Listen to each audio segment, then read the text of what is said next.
salut tout le monde, j'espère que vous allez bien. Aujourd'hui je ferai une vidéo manga lecture pour parler du manga Gigant, car voilà c'est un manga je trouve qui n'est pas assez connu et qui mérite beaucoup plus de lecteurs, parce que je sais qu'il laisse énormément perplexe dû par son histoire très originale, et du coup voilà je voulais vous en parler, et c'est parti.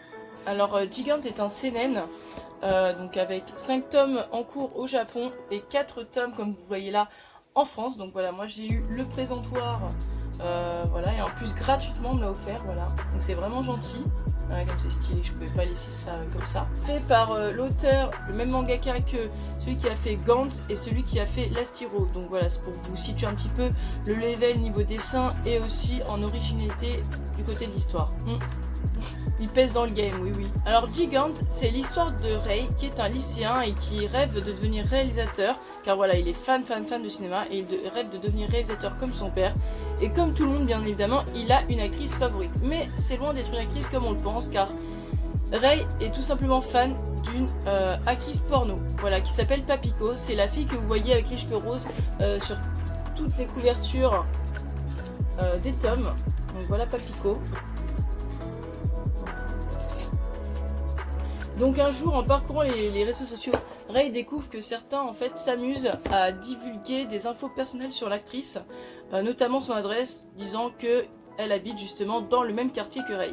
Et un soir, Rei sortait de chez lui pour vider les poubelles et il découvre qu'il y avait des affiches placardées partout dans le quartier où il y avait des insultes sur l'actrice, mais aussi des infos encore plus personnelles sur elle. Et bien sûr, Rei décide alors d'arracher les affiches. Et bien sûr, il se retrouve nez à nez avec l'actrice qui est assez étonnée, se demande qu'est-ce qu'il fait. Et donc lui explique voilà, qu'il est en train d'arracher les affiches car il trouve ça inadmissible. Donc elle le remercie. Et de fil en aiguille, bien sûr, évidemment, il va y avoir une relation entre fan et artiste. Et bien sûr, ça ne va pas en rester là, ça va évoluer, donc ils vont devenir amis, puis amants, puis un vrai couple. Oui, je ne vous spoil pas, hein, tout se passe même entre le 1 et le deuxième tome. Donc voilà, c'est pas du spoil, c'est comme ça que aussi commence l'histoire. Donc ça, c'est le côté, on va dire, réaliste, normal de l'histoire. Donc oui, ça c'était vraiment le côté romance du truc, et je trouve ça super bien parce que ça va assez vite. On n'est pas là à attendre qu'il se passe quelque chose entre eux pendant 3 plombes. Bien sûr, ça ne s'arrête pas là, il y a un côté très original de l'histoire, très science-fiction. Et en fait, c'est tout simplement Papiko qui, en écrivant des SMS à Rei, découvre un jour un homme par terre sur le trottoir à moitié nu, enfin en tout cas en sous-vêtements, inconscient, et du coup elle lui porte secours, elle lui demande ce qui se passe. Le gars se réveille d'un coup et lui colle une sorte de montre ou un chronomètre, en tout cas avec des chiffres qui peuvent défiler, et bien sûr c'est greffé à sa peau, elle ne peut plus l'enlever. Et en fait elle découvre que ce truc là va lui donner un certain pouvoir, le pouvoir de s'agrandir. Voilà, de devenir vraiment immense, géante. Alors non, elle ne grossit pas, mais elle grandit, elle devient énorme, mais vraiment énorme, genre plus grande qu'un immeuble. Et bien sûr, elle peut redevenir normale. Donc ça veut dire aussi que quand elle grandit et qu'elle est habillée, et bien ses vêtements s'arrachent, donc elle devient forcément nue. Donc c'est aussi pour ça que ce manga est déconseillé à un certain âge, je dirais peut-être 14 ans. Donc bien sûr, il y a autre chose, il y a un site en fait sur internet où des souhaits sont proposés, voilà, des souhaits complètement surréalistes, irréalisables. En fait, à chaque fois, ils proposent 3 vœux, et le vœu ou le souhait, en tout cas, qui a le plus de votes, se réalise immédiatement. Voilà, peu importe s'il est réalisable ou pas, il se réalise, tout est possible, c'est de la science-fiction dans ce manga. Alors des fois il y a des vœux complètement géniaux, genre par exemple rendre tous les mangas gratuits.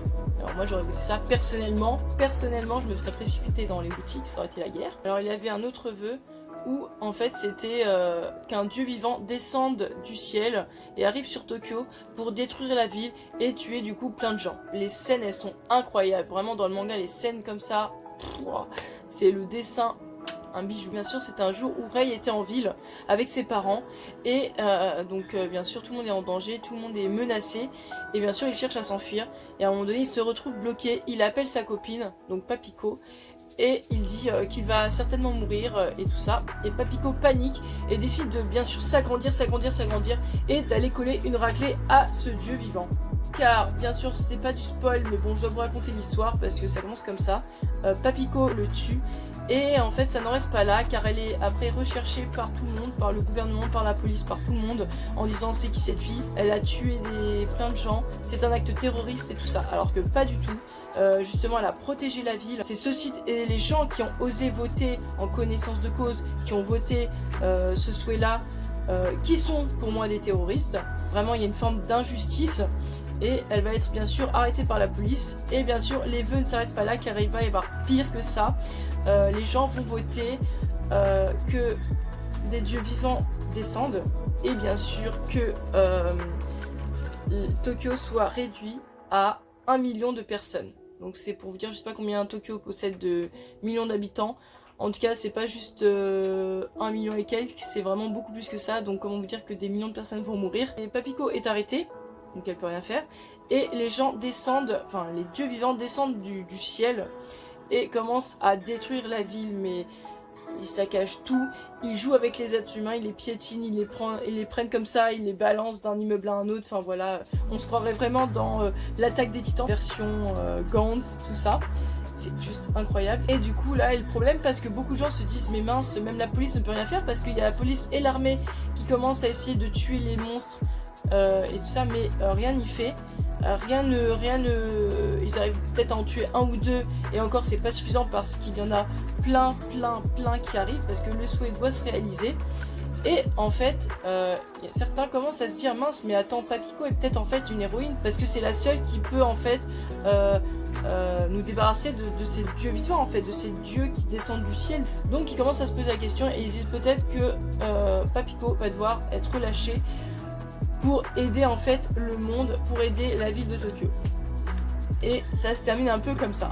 Je sais pas si j'ai bien expliqué, je sais pas si c'est assez clair pour vous, mais moi je suis pas du tout science-fiction, et pourtant cette histoire elle est vraiment géniale. Faut vraiment le lire pour peut-être pour mieux comprendre. En tout cas, à chaque fin de tome, vous voulez la suite. Il y a toujours une intrigue et il faut la suite absolument.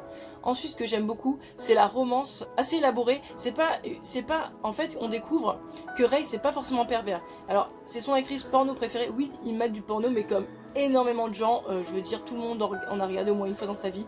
Arrêtez de mentir, hein. Mais lui, c'est pas en mode obscène non plus. C'est un humain, certes, il aime son corps, il aime ses formes, parce qu'en plus elle a des gros boobs. Ça va au-delà de ça, c'est vraiment de l'amour qu'il ressent pour elle. Il a de l'admiration de base et il ressent vraiment de l'amour pour elle. C'est pas en mode pervers, ouais j'ai couché avec et puis basta. Non, non, il l'aime vraiment, et c'est vraiment fort, parce qu'elle-même elle se dit bah pourtant il m'aime pour ça, mais attends c'est pas possible. En plus il est jeune, il y a la différence d'âge qui est très, très intéressante aussi, parce que lui il est mineur. Il a 16 ou 17 ans et elle, bah voilà, elle doit avoir je sais plus quel âge, elle doit avoir 25 ans, un truc comme ça. Du coup il y a aussi la peur que lui va se lasser d'elle, qu'il est jeune et que voilà, il va en avoir d'autres. Je trouve ça super intéressant parce qu'il y a ce petit sujet là qui est abordé. Et puis bien sûr le préjugé de la femme, déjà non, d'où une femme peut sauver la terre, enfin d'où une femme peut sauver une ville, d'où une femme comme ça, obscène en plus, qui se balade nue, qui peut sauver le monde. En plus il y a la question qu'on se pose tous, c'est pourquoi elle, pas une autre, pourquoi ce truc, d'où ça vient, qu'est-ce que c'est ce site, d'où on peut voter, qui a fait ce site quoi. Et du coup, j'adore, et j'ai hâte de recevoir le tome 5. Je veux même qu'il y ait un animé, parce que c'est un manga, je pense, très prometteur, qui pourrait peut-être même dépasser Gantz.